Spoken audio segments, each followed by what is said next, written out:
Buenas noches, bienvenidas y bienvenidos, gracias por estar aquí y gracias a Alejandro Valencia y a Francisco Cox, abogados ambos, y parte de este grupo interdisciplinario de expertos independientes de la CID, que está en la fase final de su presencia en México, como sabemos.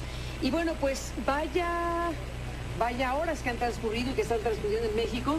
Les agradezco mucho, Alejandro, Francisco, que estén aquí para seguir hablando, porque ustedes han hablado intensamente a lo largo de estas horas, con motivo particularmente de lo que está ocurriendo en México, con un personaje en particular que es Tomás Herón, responsable de las investigaciones por parte de la PGR en materia criminal del caso Ayotzinapa.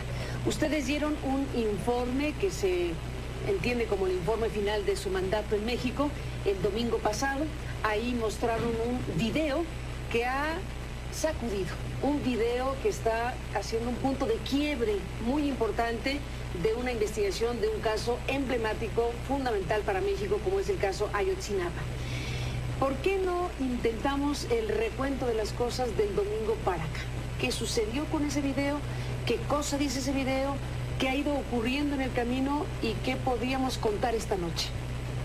A ver, el video fue elaborado por dos periodistas que trabajan en el estado de Guerrero, en el que muestra pues unas escenas ocurridas en el río San Juan.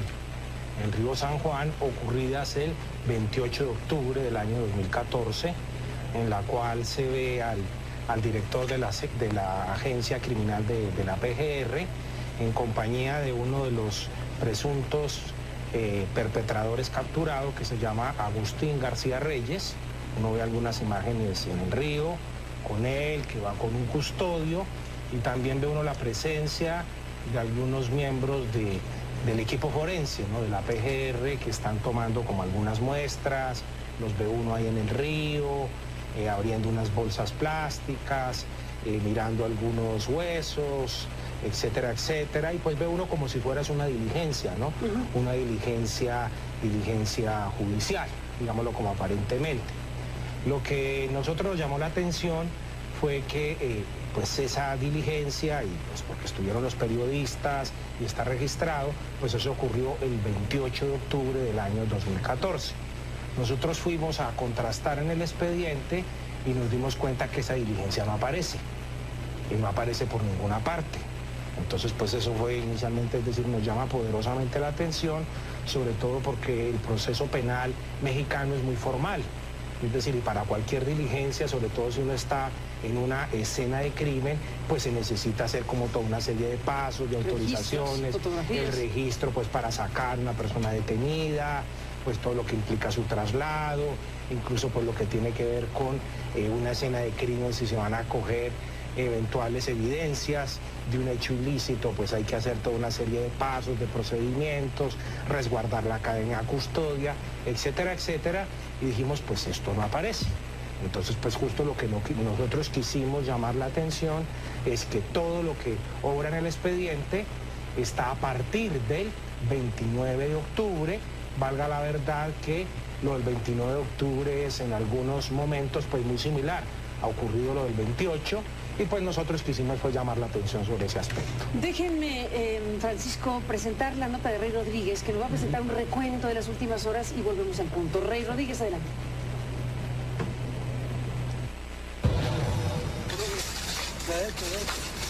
Este es el video que ha generado una nueva pelea entre las autoridades mexicanas y el grupo de expertos nombrados por la Comisión Interamericana de Derechos Humanos para que colaborara a petición de los padres de los 43 jóvenes desaparecidos en Iguala, Guerrero, en la investigación del caso.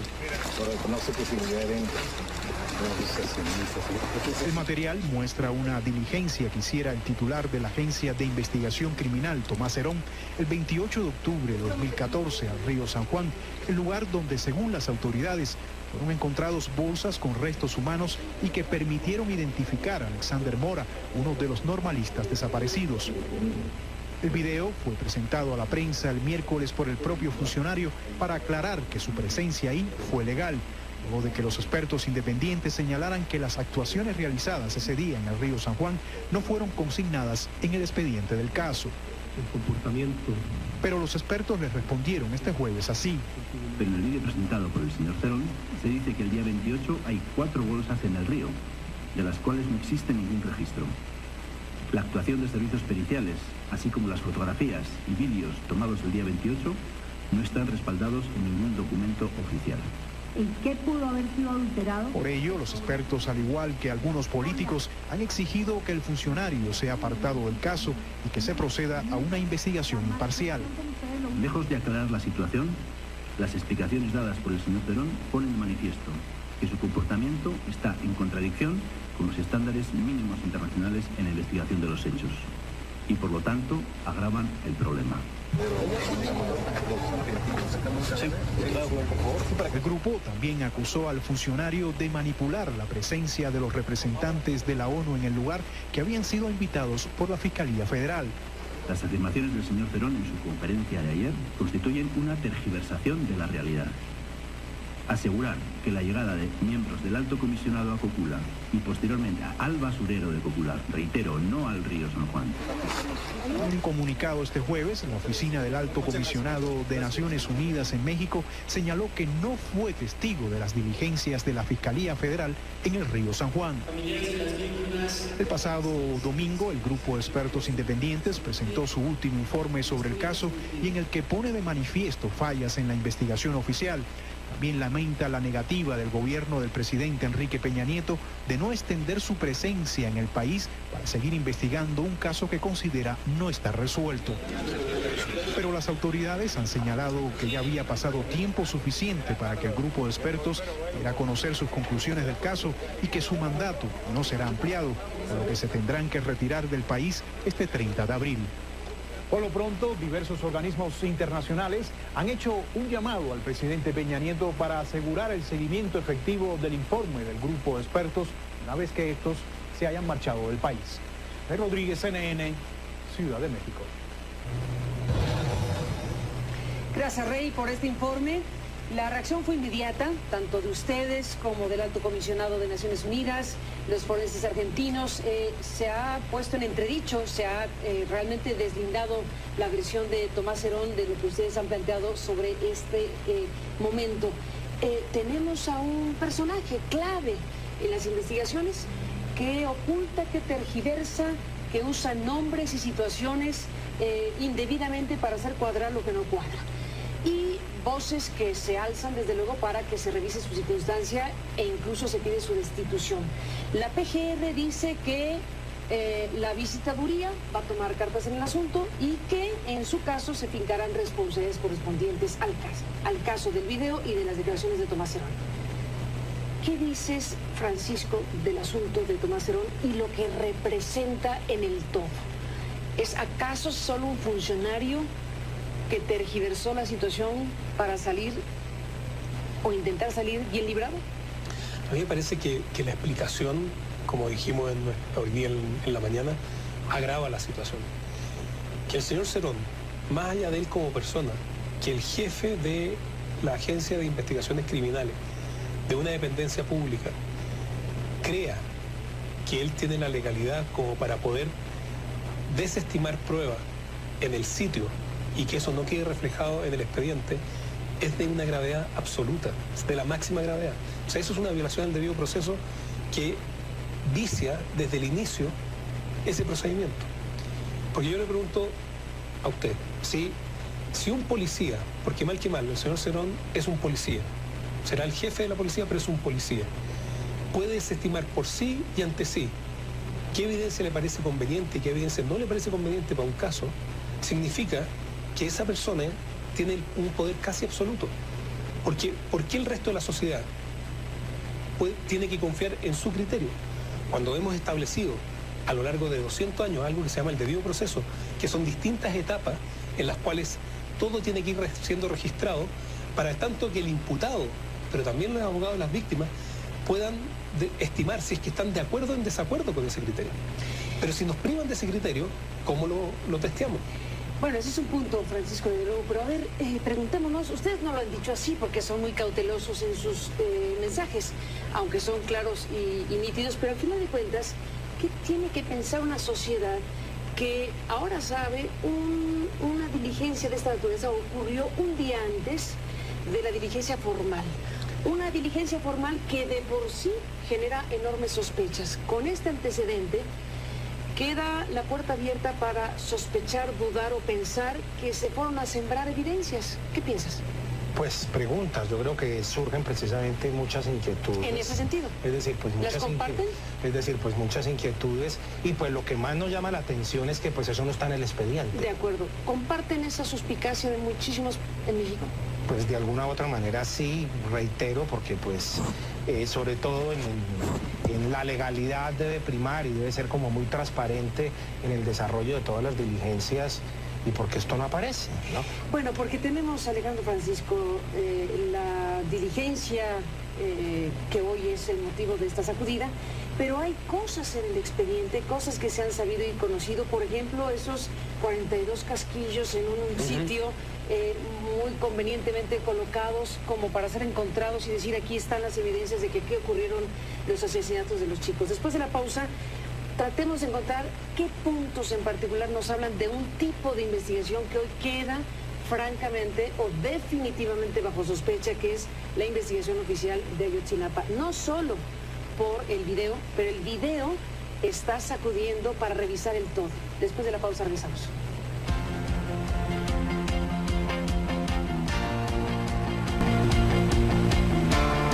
Sí. Fue pésimamente. Regresamos a Alejandro Valencia, Francisco Cox, con esta conversación. Se nos acaban los minutos, pero dejamos, Francisco, hace un momento, otro de los elementos que realmente son escandalosos en esta investigación, que a raíz de este video, como decíamos, hay una especie de choque eléctrico, donde decimos, bueno, ¿qué ha pasado con todo el proceso de investigación? Y yo recordaba, por hablar de uno de los grandes puntos escandalosos, los 42 casquillos que fueron encontrados muy convenientemente todos juntos en un pequeño montículo de tierra, como si alguien los hubiera puesto ahí. De ese tema, ¿qué me dices? Hay dos cosas que son muy llamativas. Uno, que ocurre después de que se ha revisado todo el sitio, que es el basurero. Y esa primera revisión es con PGR y el equipo argentino de antropología forense. Posteriormente, el 15 de noviembre del 2014, eso termina el 5 de noviembre del 2014. El 15 de noviembre del 2014 vuelven PGR sola, no se sabe por qué no invitan al equipo argentino de antropología forense, y recogen 42 casquillos que están entre dos piedras y todos juntos, lo que demuestra que claramente no fueron percutidos y quedaron ahí solamente. Pero eso ocurre 10 días después de que han revisado toda la escena. Y lo que es más grave es que de esos casquillos hay coincidencia de haber sido disparado por la misma arma en un casquillo abajo, donde supuestamente habrían quemado los muchachos, y arriba del basurero. Es decir, coincide por la misma arma. Eso demuestra que alguien puso algo ahí, porque claramente no fue como quedaron. Y es un lugar donde habitualmente el equipo, tanto de la PGR como el equipo argentino de antropología forense, circulaba, o sea, lo hubieran visto. Lo hubieran visto. Alguien puso ahí esos 42 casquillos. Y no se resguardó esa evidencia. El basurero se resguarda solamente 1 año 9 meses después, un día antes que lleguen los nuevos expertos en fuego. Hemos hablado y volvamos a hablar en este brevísimo recuento de cosas tan graves como el 5º autobús, que también descubrieron ustedes. ¿Por qué se ocultó ese autobús? Es otra de las grandes preguntas en una investigación que ha durado todo este tiempo. Sí, nosotros todavía seguimos con la hipótesis de que ese 5º autobús eventualmente puede ser el móvil. Sí. El móvil de la razón de por cuál se dio este ataque de estas proporciones contra los 43 normalistas. A los chicos que tomaron esos autobuses, incluyendo ese 5º que fue ocultado en su momento. Ocultado, efectivamente, ese es el único autobús que no fue destruido en la noche de los hechos, es decir, no fue objeto de que le rompieran los vidrios, no fue disparado, fue el primero que llevaron de la escena de crimen.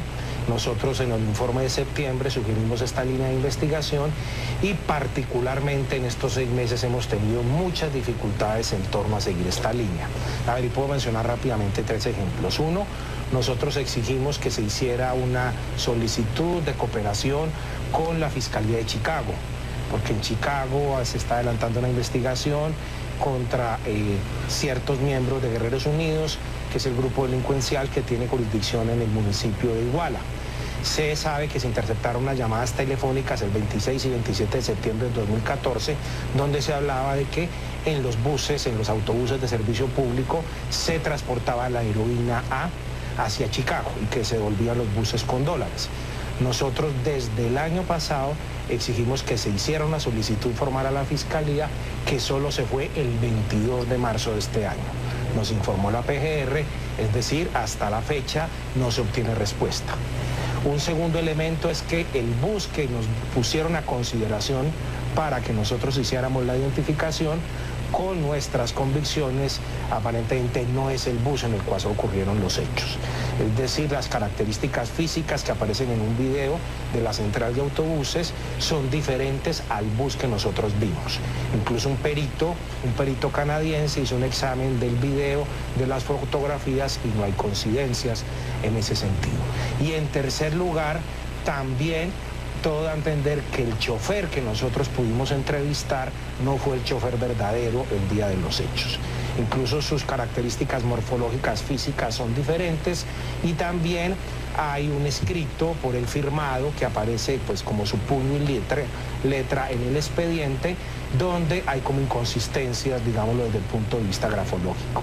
Entonces pues todavía esta línea de investigación pues está obstaculizada. Que es la línea de investigación principal, hay que decirlo. Sí, por el momento sigue siendo como el móvil más convincente de por qué se dio este ataque. Entonces las dificultades que han tenido ustedes o que tuvieron ustedes para explorar esa línea de investigación siguen sembrando sospechas gravísimas al más alto nivel, porque ¿quién ocultó el camión? ¿Quién impide que se conozcan más elementos para explotar esta línea de investigación? En fin, eso es todo un asunto. En sus recomendaciones, Francisco, ustedes le piden, le dicen al Estado mexicano que no funde sustantivamente las investigaciones en las confesiones, en la confesión, sobre todo si hay tortura, evidentemente. Después de la pausa, una mención por lo menos de el personaje que está en el video y que llegó ahí con 30 lesiones que no tenía antes de ser detenido. Después de la pausa regresamos.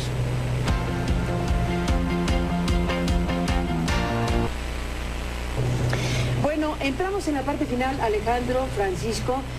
Falta ver qué dicen los periodistas. Hay un tweet por aquí, a ver si lo alcanzamos a tener antes de que acabe el programa, de uno de ellos, de los que estuvieron precisamente invitados por la PGR a esta situación, llamémoslo así, de aquella fecha. Pero por lo pronto, antes de que esperemos estas narraciones de los periodistas que ahí estuvieron, Alejandro, Francisco, para cerrar este programa, ¿con qué nos quedamos con el caso Ayotzinapa? Ustedes se van, pero como diría el Papa, se quedan, porque se queda la investigación, porque habrá, vamos a ver de qué dimensiones, un mecanismo de supervisión y monitoreo, que hay que ver cuál es su alcance, y seguramente ustedes desde fuera seguirán de cerca este proceso y lo que significa. Tu balance, Francisco, de esta etapa, ¿cómo describirías el caso Ayotzinapa? ¿Cómo describirías el momento que vive México con este tema?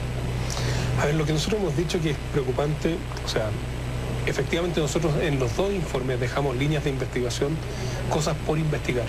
Por ejemplo, lo del quinto autobús que ya habló Alejandro. Pero también se abre todo un nuevo mundo con Mezcala, con la intervención de 40 hombres armados en Mezcala, que no era algo que estaba bajo análisis. Lo de Huitzuco también se abre. Todo eso hay que investigarlo. Todas esas son nuevas áreas donde más encima se tiene que hacer búsquedas. Nosotros insistimos que ojalá la PGR no persista en volver al basurero. La copulización de este delito es forzar las cosas.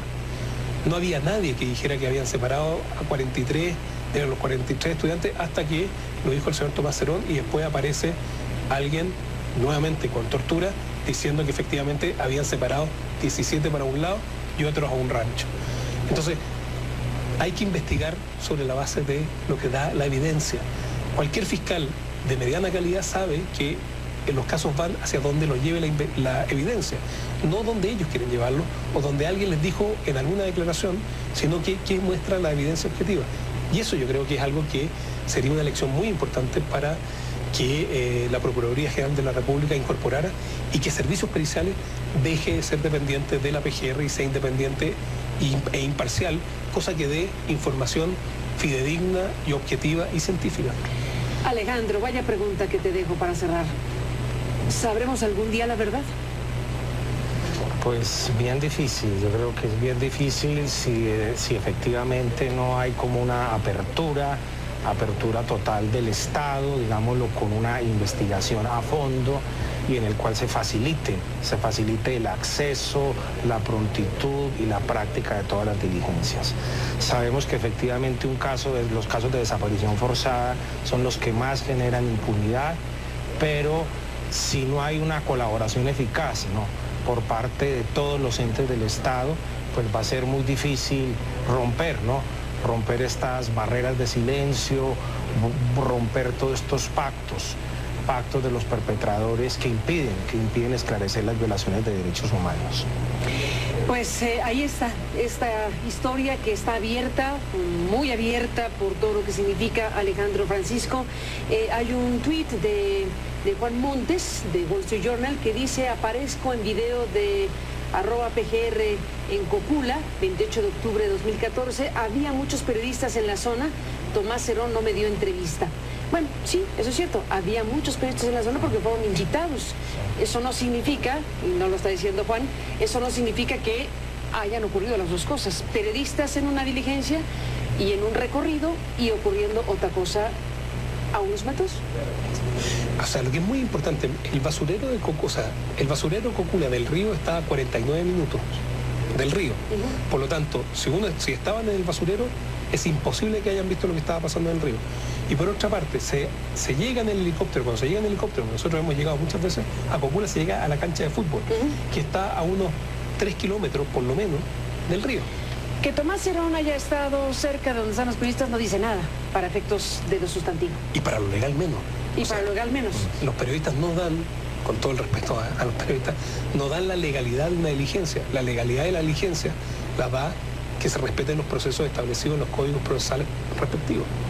Pues Alejandro Francisco, gracias por estar en México, gracias por esta entrevista y nos mantendremos en contacto porque evidentemente esto ha marcado a México, seguramente sus vidas y las de muchos en este país por lo que significa Ayotzinapa. Gracias a los dos y al grupo de expertos que han estado todo este tiempo en nuestro país. Hasta la próxima. Muchas gracias. Gracias. Estemos en contacto. Por lo pronto se acabó el tiempo. Gracias por estar aquí. Nos esperamos mañana. Buenas noches y que descansen. Fue pésimamente. Regresamos a Alejandro Valencia, Francisco Cox con esta conversación. Se nos acaban los minutos, pero dejamos, Francisco, hace un momento, otro de los elementos que realmente son escandalosos en esta investigación, que a raíz de este video, como decíamos, hay una especie de choque eléctrico, donde decimos, bueno, ¿qué ha pasado con todo el proceso de investigación? Y yo recordaba, por hablar de uno de los grandes puntos escandalosos, los 42 casquillos que fueron encontrados muy convenientemente todos juntos en un pequeño montículo de tierra, como si alguien los hubiera puesto ahí. De ese tema, ¿qué me dices? Hay dos cosas que son muy llamativas. Uno, que ocurre después de que se ha revisado todo el sitio, que es el basurero. Y esa primera revisión es con PGR y el equipo argentino de antropología forense. Posteriormente, el 15 de noviembre del 2014, eso termina el 5 de noviembre del 2014. El 15 de noviembre del 2014 vuelven PGR sola, no se sabe por qué no invitan al equipo argentino de antropología forense, y recogen 42 casquillos que están entre dos piedras y todos juntos, lo que demuestra que claramente no fueron percutidos y quedaron ahí solamente. Pero eso ocurre 10 días después de que han revisado toda la escena. Y lo que es más grave es que de esos casquillos hay coincidencia de haber sido disparado por la misma arma en un casquillo abajo, donde supuestamente habrían quemado los muchachos, y arriba del basurero. Es decir, coincide por la misma arma. Eso demuestra que alguien puso algo ahí, porque claramente no fue como quedaron. Y es un lugar donde habitualmente el equipo, tanto de la PGR como el equipo argentino de antropología forense, circulaba, o sea, lo hubieran visto. Lo hubieran visto. Alguien puso ahí esos 42 casquillos. Y no se resguardó esa evidencia. El basurero se resguarda solamente 1 año 9 meses después, un día antes que lleguen los nuevos expertos en fuego. Hemos hablado y volvamos a hablar en este brevísimo recuento de cosas tan graves como el 5.º autobús, que también descubrieron ustedes. ¿Por qué se ocultó ese autobús? Es otra de las grandes preguntas en una investigación que ha durado todo este tiempo. Sí, nosotros todavía seguimos con la hipótesis de que ese quinto autobús eventualmente puede ser el móvil. Sí. El móvil de la razón de por cuál se dio este ataque de estas proporciones contra los 43 A normalistas. los chicos que tomaron esos autobuses, incluyendo ese quinto que fue ocultado en su momento. Ocultado, efectivamente, ese es el único autobús que no fue destruido en la noche de los hechos, es decir, no fue objeto de que le rompieran los vidrios, no fue disparado. Fue el primero que llevaron de la escena de crimen. Nosotros en el informe de septiembre sugerimos esta línea de investigación y particularmente en estos 6 meses hemos tenido muchas dificultades en torno a seguir esta línea. A ver, y puedo mencionar rápidamente 3 ejemplos. Uno, nosotros exigimos que se hiciera una solicitud de cooperación con la Fiscalía de Chicago, porque en Chicago se está adelantando una investigación contra ciertos miembros de Guerreros Unidos, que es el grupo delincuencial que tiene jurisdicción en el municipio de Iguala. Se sabe que se interceptaron unas llamadas telefónicas el 26 y 27 de septiembre de 2014, donde se hablaba de que en los buses, en los autobuses de servicio público, se transportaba la heroína hacia Chicago y que se devolvían los buses con dólares. Nosotros desde el año pasado exigimos que se hiciera una solicitud formal a la Fiscalía, que solo se fue el 22 de marzo de este año. Nos informó la PGR, es decir, hasta la fecha no se obtiene respuesta. Un segundo elemento es que el bus que nos pusieron a consideración para que nosotros hiciéramos la identificación con nuestra... Nombres y situaciones indebidamente para hacer cuadrar lo que no cuadra.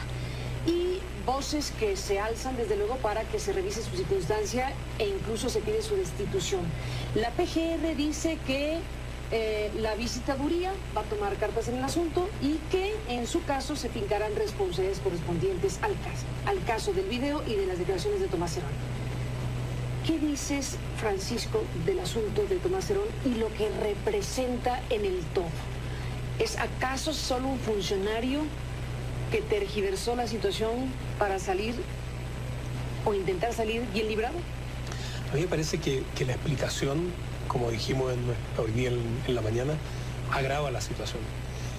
Que el señor Cerón, más allá de él como persona, que el jefe de la Agencia de Investigaciones Criminales, de una dependencia pública, crea que él tiene la legalidad como para poder desestimar pruebas en el sitio y que eso no quede reflejado en el expediente, es de una gravedad absoluta, es de la máxima gravedad. O sea, eso es una violación del debido proceso que vicia desde el inicio ese procedimiento. Porque yo le pregunto a usted, si un policía, porque mal que mal, el señor Cerón es un policía, será el jefe de la policía, pero es un policía, puede desestimar por sí y ante sí qué evidencia le parece conveniente y qué evidencia no le parece conveniente para un caso, significa que esa persona tiene un poder casi absoluto. Porque ¿por qué el resto de la sociedad tiene que confiar en su criterio? Cuando hemos establecido a lo largo de 200 años algo que se llama el debido proceso, que son distintas etapas en las cuales todo tiene que ir siendo registrado para tanto que el imputado, pero también los abogados de las víctimas, puedan estimar si es que están de acuerdo o en desacuerdo con ese criterio. Pero si nos privan de ese criterio, ¿cómo lo testeamos? Bueno, ese es un punto, Francisco, de nuevo, pero a ver, preguntémonos, ustedes no lo han dicho así porque son muy cautelosos en sus mensajes, aunque son claros y nítidos, pero al final de cuentas, ¿qué tiene que pensar una sociedad que ahora sabe una diligencia de esta naturaleza ocurrió un día antes de la diligencia formal?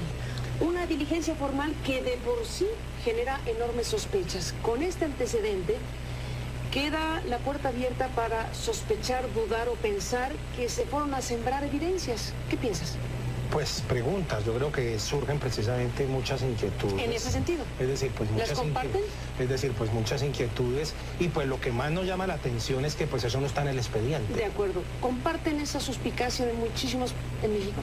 Pues de alguna u otra manera sí, reitero, porque pues sobre todo en la legalidad debe primar y debe ser como muy transparente en el desarrollo de todas las diligencias y por qué esto no aparece, ¿no? Bueno, porque tenemos, Alejandro Francisco, la diligencia que hoy es el motivo de esta sacudida, pero hay cosas en el expediente, cosas que se han sabido y conocido, por ejemplo, esos 42 casquillos en un sitio muy convenientemente colocados como para ser encontrados y decir aquí están las evidencias de que aquí ocurrieron los asesinatos de los chicos. Después de la pausa, tratemos de encontrar qué puntos en particular nos hablan de un tipo de investigación que hoy queda francamente o definitivamente bajo sospecha, que es la investigación oficial de Ayotzinapa. No solo por el video, pero el video está sacudiendo para revisar el todo. Después de la pausa regresamos.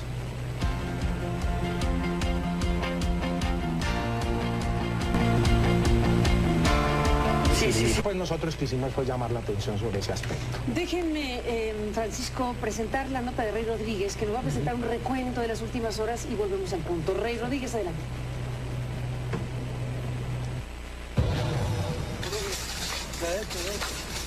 Este es el video que ha generado una nueva pelea entre las autoridades mexicanas y el grupo de expertos nombrados por la Comisión Interamericana de Derechos Humanos para que colaborara a petición de los padres de los 43 jóvenes desaparecidos en Iguala, Guerrero, en la investigación del caso. El material muestra una diligencia que hiciera el titular de la Agencia de Investigación Criminal, Tomás Herón, el 28 de octubre de 2014 al río San Juan, el lugar donde, según las autoridades, fueron encontrados bolsas con restos humanos y que permitieron identificar a Alexander Mora, uno de los normalistas desaparecidos. El video fue presentado a la prensa el miércoles por el propio funcionario para aclarar que su presencia ahí fue legal, luego de que los expertos independientes señalaran que las actuaciones realizadas ese día en el río San Juan no fueron consignadas en el expediente del caso. El comportamiento.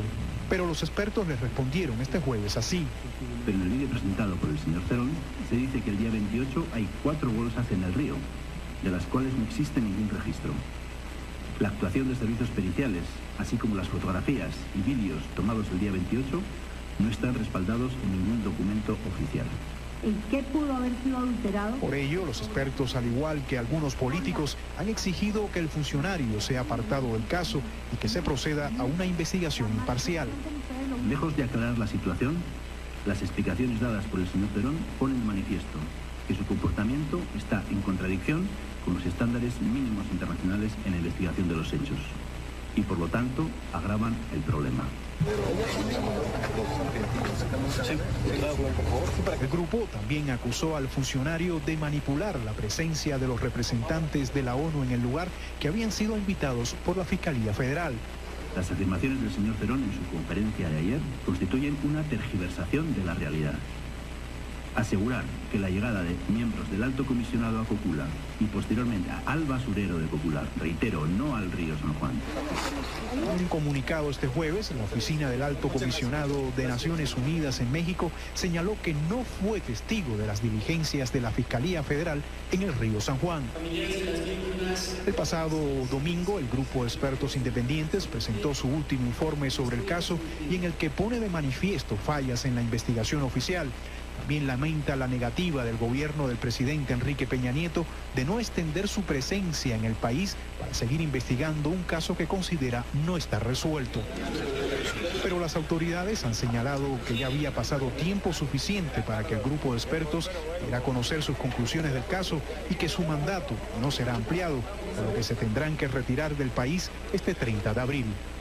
Por lo pronto, diversos organismos internacionales han hecho un llamado al presidente Peña Nieto para asegurar el seguimiento efectivo del informe del grupo de expertos una vez que estos se hayan marchado del país. Rey Rodríguez, CNN, Ciudad de México.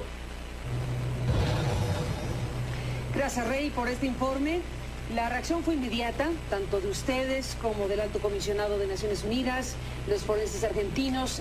Se ha puesto en entredicho, se ha realmente deslindado la versión de Tomás Herón de lo que ustedes han planteado sobre este momento. Tenemos a un personaje clave en las investigaciones que oculta, que tergiversa, que usa...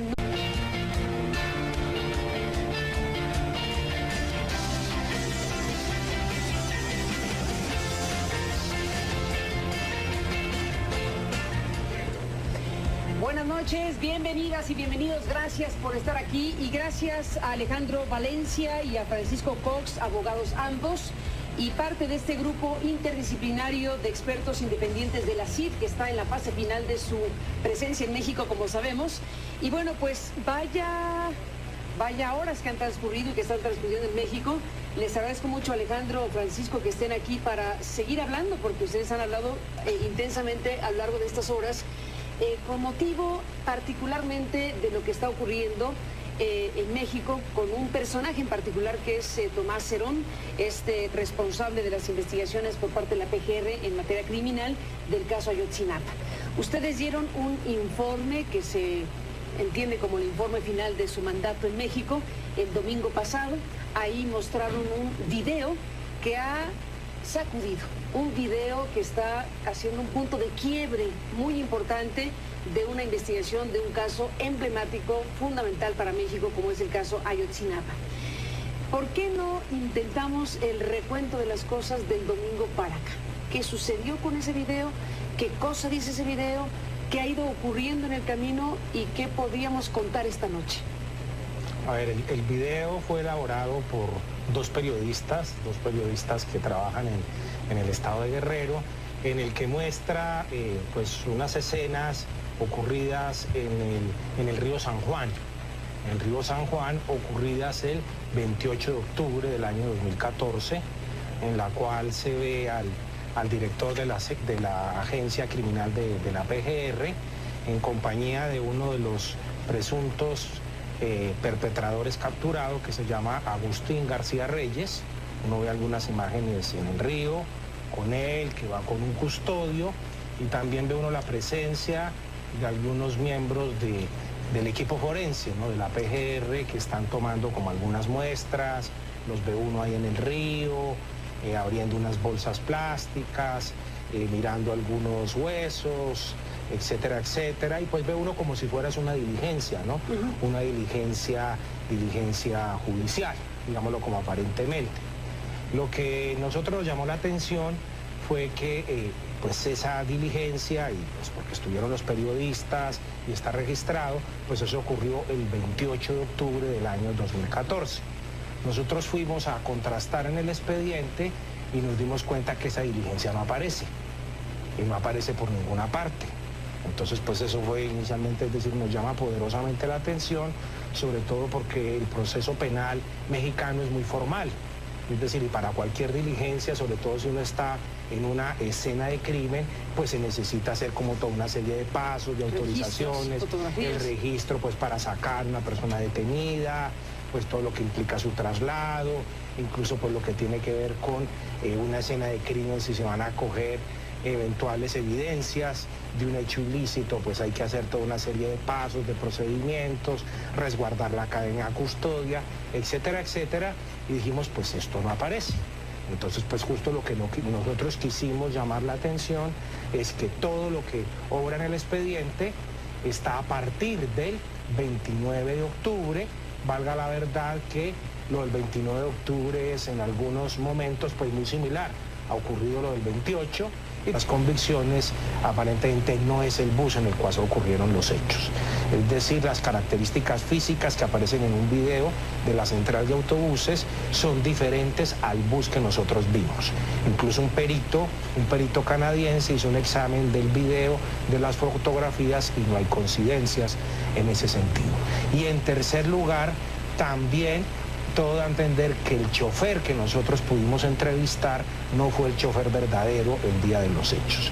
Incluso sus características morfológicas físicas son diferentes, y también hay un escrito por él firmado que aparece pues como su puño y letra en el expediente, donde hay como inconsistencias, digámoslo, desde el punto de vista grafológico. Entonces pues todavía esta línea de investigación pues está obstaculizada. Que es la línea de investigación principal, hay que decirlo. Sí, por el momento sigue siendo como el móvil más convincente de por qué se dio esta ataque. Entonces las dificultades que han tenido ustedes o que tuvieron ustedes para explorar esa línea de investigación siguen sembrando sospechas gravísimas al más alto nivel, porque quién ocultó el camión, quién impide que se conozcan más elementos para explotar esta línea de investigación. En fin, eso es todo un asunto. En sus recomendaciones, Francisco, ustedes le piden, le dicen al Estado mexicano que no funde sustantivamente las investigaciones en las confesiones, en la confesión, sobre todo si hay tortura, evidentemente. Después de la pausa, una mención por lo menos de el personaje que está en el video y que llegó ahí con 30 lesiones que no tenía antes de ser detenido. Después de la pausa regresamos.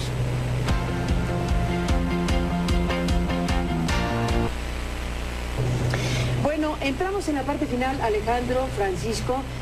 Falta ver qué dicen los periodistas. Hay un tweet por aquí, a ver si lo alcanzamos a tener antes de que acabe el programa, de uno de ellos, de los que estuvieron precisamente invitados por la PGR a esta situación, llamémoslo así, de aquella fecha. Pero por lo pronto, antes de que esperemos estas narraciones de los periodistas que ahí estuvieron, Alejandro, Francisco, para cerrar este programa,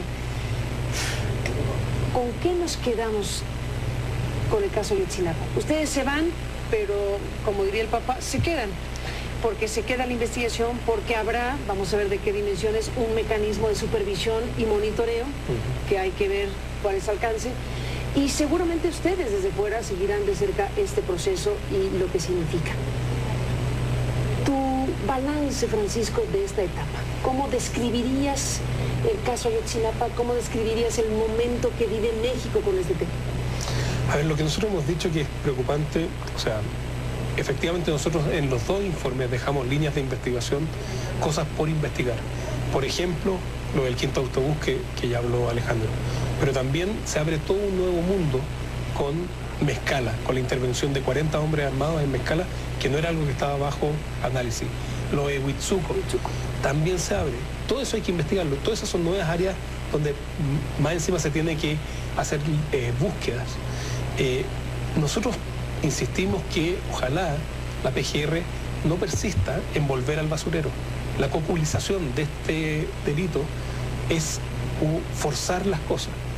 No había nadie que dijera que habían separado a 43 de los 43 estudiantes hasta que lo dijo el señor Tomás Cerón, y después aparece alguien nuevamente con tortura diciendo que efectivamente habían separado 17 para un lado y otros a un rancho. Entonces, hay que investigar sobre la base